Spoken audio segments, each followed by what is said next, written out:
ஆகாய் அதிகாரம் 1. ராஜாவாகிய தரியு அரசாண்ட 2ஆம் வருஷம் 6ஆம் மாதம் 1ஆம் தேதியிலே கர்த்தருடைய வார்த்தை ஆகாய் என்னும் தீர்க்கதரிசியின் மூலமாய் செயல்தியேலின் குமாரனாகிய செருபாபேல் என்னும் யூதாவின் தலைவனுக்கும் யோத்சதாக்கின் குமாரனாகிய யோசுவா என்னும் பிரதான ஆசாரியனுக்கும் உண்டாகி அவர் சொன்னது என்னவென்றால், இந்த ஜனங்கள் கர்த்தருடைய ஆலயத்தை கட்டுகிறதற்கு ஏற்ற காலம் இன்னும் வரவில்லை என்கிறார்கள் என்று சேனைகளின் கர்த்தர் சொல்லுகிறார்.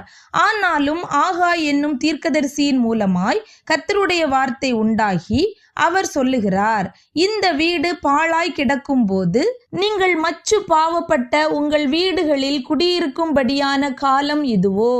இப்போதும் சேனைகளின் கர்த்தர் சொல்லுகிறார், உங்கள் வழிகளை சிந்தித்து பாருங்கள். நீங்கள் திரளாய் விதைத்தும் கொஞ்சமாய் அறுத்து கொண்டு வருகிறீர்கள்.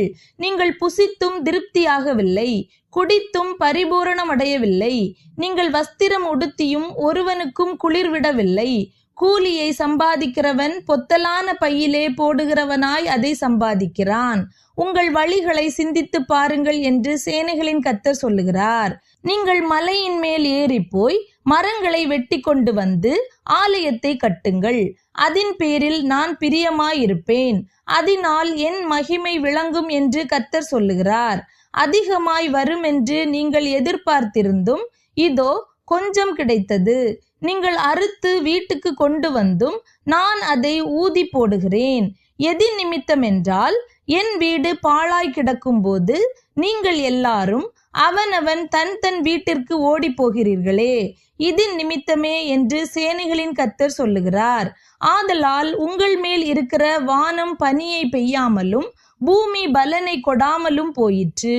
நான் நிலத்தின் மேலும் மலைகளின் மேலும் தானியத்தின் மேலும் புது திராட்சரசத்தின் மேலும் எண்ணெயின் மேலும் பூமியில் விளைகிற எல்லாவற்றின் மேலும் மனுஷரின் மேலும் மிருகங்களின் மேலும் கைப்பாடு அனைத்தின் மேலும் வறட்சியை வருவித்தேன் என்றார். அப்பொழுது செயல்தியேலின் குமாரனாகிய செருபாபேலும் யோத்சதாக்கின் குமாரனாகிய யோசுவா என்னும் பிரதான ஆசாரியனும் ஜனத்தில் மீதியான அனைவரும் தங்கள் தேவனாகிய கர்த்தருடைய சத்தத்துக்கும் தங்கள் தேவனாகிய கர்த்தர் அனுப்பின ஆகாய் என்னும் தீர்க்கதரிசியினுடைய வார்த்தைகளுக்கும் செவி கொடுத்தார்கள்.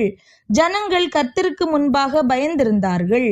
அப்பொழுது கர்த்தருடைய தூதனாகிய ஆகாய் கர்த்தர் தூதனுப்பிய வார்த்தையின்படி ஜனங்களை நோக்கி, நான் உங்களோடே இருக்கிறேன் என்று கர்த்தர் சொல்லுகிறார் என்றான். பின்பு கர்த்தர் செயல்தியேலின் குமாரனாகிய செருபாபேல் என்னும் யூதாவின் தலைவனுடைய ஆவியையும் யோத்சதாக்கின் குமாரனாகிய யோசுவா என்னும் பிரதான ஆசாரியனுடைய ஆவியையும் ஜனத்தில் மீதியான எல்லாருடைய ஆவியையும் எழுப்பினார். அவர்கள் வந்து தங்கள் தேவனாகிய சேனைகளுடைய கர்த்தரின் ஆலயத்திலே வேலை செய்தார்கள். தரியு ராஜாவின் 2ஆம் வருஷம் 6ஆம் மாதம் 24ஆம் தேதியிலே இது நடந்தது.